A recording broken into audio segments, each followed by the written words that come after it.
మేము డైలీ జిమ్కి వెళ్తున్నాం, అయినా మాకు బాడీ వస్తలేదని చాలామందికి ఒక ఫీలింగ్ ఉంటుంది ఈ మధ్య.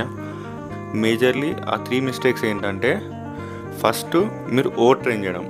సో ఒక మజిల్ గ్రూప్ని మీరు 8 to 10 వేరియేషన్స్ వర్కౌట్స్ చేయడం వల్ల ఆ మజిల్ అనేది ఓవర్ ట్రైన్ అయిపోతుంది. సో ఓవర్ ట్రైన్ అయిపోవడం వల్ల ఏమంటే మీకు మజిల్లో ఫ్యాటిగ్నెస్ పెరిగి అది రికవర్ అవ్వడానికి చాలా ఇబ్బంది అవుతుంది. ఒక మజిల్ గ్రూప్ని 4 to 5 వేరియేషన్సే వర్కౌట్ చేయండి. అండ్ మిస్టేక్ నెంబర్ 2, ప్రాపర్గా ప్రోటీన్ ఇంటేక్ తీసుకోకపోవడం వల్ల కూడా మీకు మజిల్ గ్రో కాదు. సో చాలామంది వే ప్రోటీన్ ఒకటి వాడి ప్రోటీన్ ఇంటేక్ అయిపోయింది అని ఫీలింగ్లో ఉంటారు. సో ఆ వే ప్రోటీన్ ఒకటే కాదు, వే ప్రోటీన్ యావరేజ్గా 20 to 25 grams ప్రోటీన్ వస్తుంది. సో అదే ఒక్కటే సరిపోదు.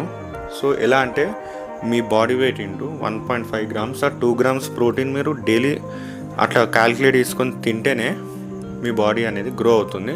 వాటితో పాటు ఫ్యాట్స్, కార్బ్స్, ఫైబర్ ఇవన్నీ యాడ్ చేసుకొని తినండి. సో మిస్టేక్ నెంబర్ 3, మీరు ఎంత తిన్నా, ఎంత హెవీ వెయిట్స్ లిఫ్ట్ చేసినా నిద్ర పోకపోతే మాత్రం మీకు రికవర్ అనేది ఉండదు.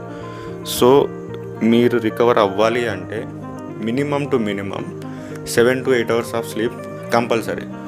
మీరు ఆ స్లీప్ పోతేనే మీ మజిల్ అనేది రికవర్ అవుతుంది. సో ఈ 3 పాయింట్స్ అనేది బాగా మైండ్లో పెట్టుకొని ఫోకస్ చేయండి, ఆటోమేటిక్గా మీ మజిల్ అనేది గ్రో అవుతుంది. ఇంకో పాయింట్ ఏంటంటే, నేను నా మజిల్ గ్రో అవడానికి నేను ఒక డైట్ అనేది నేను ప్రిపేర్ చేసుకొని మెయింటైన్ చేస్తున్నా. మీకు ఆ డైట్ కావాలంటే కామెంట్లో పెట్టండి, నేను వాళ్ళకి నా డైట్ చార్ట్ అనేది వాళ్ళకి ఇస్తాను.